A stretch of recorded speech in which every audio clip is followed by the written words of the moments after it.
Hey,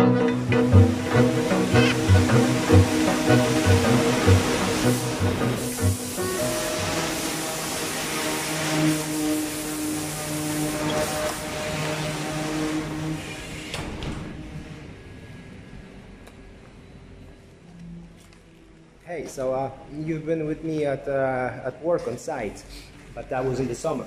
And now in the winter, I don't go out to site much. I stay in this training center where we train new guys how to repair blades. So they build stuff, then we damage it, then they repair it, and we do it over and over again. Yeah, so, and then meanwhile, we try to rip.